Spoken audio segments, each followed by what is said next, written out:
Hey everybody, I am about to walk to the store. I'll be wearing my backpack. I don't have a car. I can't carry so much in the backpack, so I go to the store most every day. But I don't have to go every day. I mostly go for the exercise. Right now, I don't really need anything from the store. I'm probably going to go and buy a 2 liter of diet root beer and some kind of chocolatey snack. I don't keep snacks here in the house because I just eat them all. So if I want some snack, I walk to the grocery store and I get as much as I'm going to eat. And I eat it. But as I walk, I want to talk about something that Dan left in a comment. Dan wrote, "Self-imposed poverty makes loads of sense. It is the track I would take had I not made prior commitments to people who don't want to be in poverty willingly." So I'm going to walk and talk about that. I don't know what I'm going to say, but it does speak to me on a deep level. So let's go.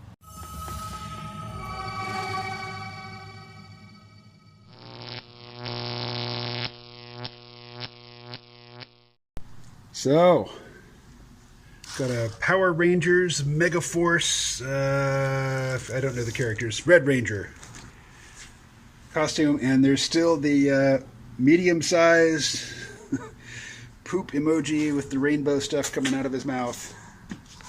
Still available. Alrighty, I am walking. And the way I'm holding the camera, you can't see so well, but man, the leaves are starting to turn. This is the time of year when Vermont is at its most beautiful. It's cool.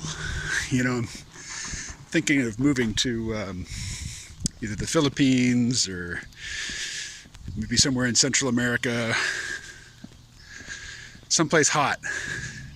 And there'll be no need for garments like this. And I like this temperature.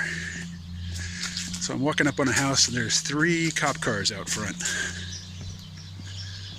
Huh. So my headphones just now say that I'm connected, so I don't know if you heard anything of what I just said. But I'm walking to the store and don't know what's going on over here. Some kind of bother, so it would seem. But in response to Dan's, he said he would choose voluntary poverty if he didn't have other people depending on him who have not volunteered themselves to live in poverty. He says it makes a lot of sense. You know, I've mentioned, and this all comes from a previous video where I said, hey, if it ever sounds like I'm complaining about my material circumstances, I realize that, you know, they are of my own choosing. Maybe I didn't check the box to say, live someplace far from, you know, all the activity and, you know, particularly economic activity of big cities and, you know, walk everywhere and just live a very small material existence. I'm not committed to that on any sort of ideological level. This is cool. This house here, whoever lives here, often puts out free cuttings and plants. Look at this. She's got, looks like four different plants in one little jar. Anyway, I've got some of these cuttings back in my apartment already.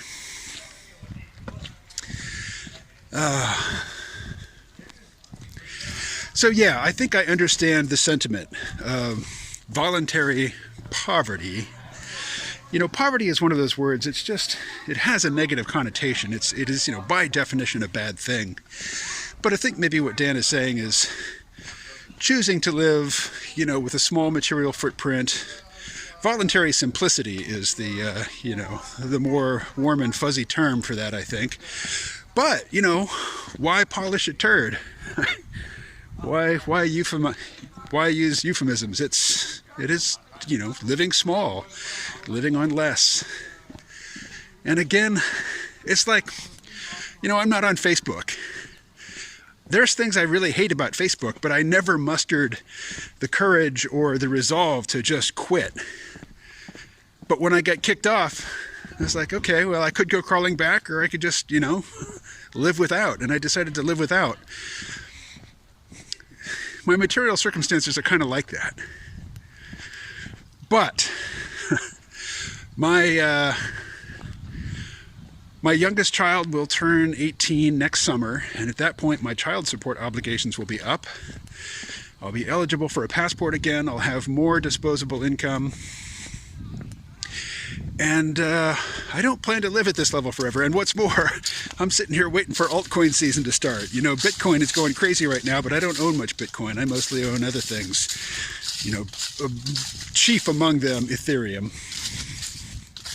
But also Cardano and Avalanche and Solana. So those usually, as I understand it, the altcoins tend to pump 3, 4, 6 weeks after Bitcoin plateaus. So, you know, when's Bitcoin going to plateau? When does alt season start? Will it get interrupted or preempted by some shock from the outside? Joe Biden has a stroke. Xi Jinping gets assassinated. You know, there's a new COVID variant that is actually approaching, you know, the level of harm and damage that would warrant what we gave to the initial outbreak. I don't know. As I say, I didn't know what I was going to say. I certainly don't have a compact message that I can, you know, articulate, summarize, and sign off, but I do need to sign off pretty soon. So, I guess it's this. Yes, I've lived a small material existence. And while part of me has longed for fame and fortune, mostly fortune, but, you know, fame as well, recognition, appreciation, I certainly sabotage myself at key intervals. And this technology, I mean, here I'm creating content for you to consume, but I consume a shit ton of it myself. And video games, and just all the distractions. Whenever I get a good head of steam going, you know, I've got a nice work rhythm and I'm getting stuff done, something interrupts it. And I say that as if it's a law of the universe. You know, other people get stuff done. There are people who carve out ironclad work schedules and stick to them. So again, I don't want to make it sound like I'm painting a picture of the universe being against me. I live in the same universe as everybody else.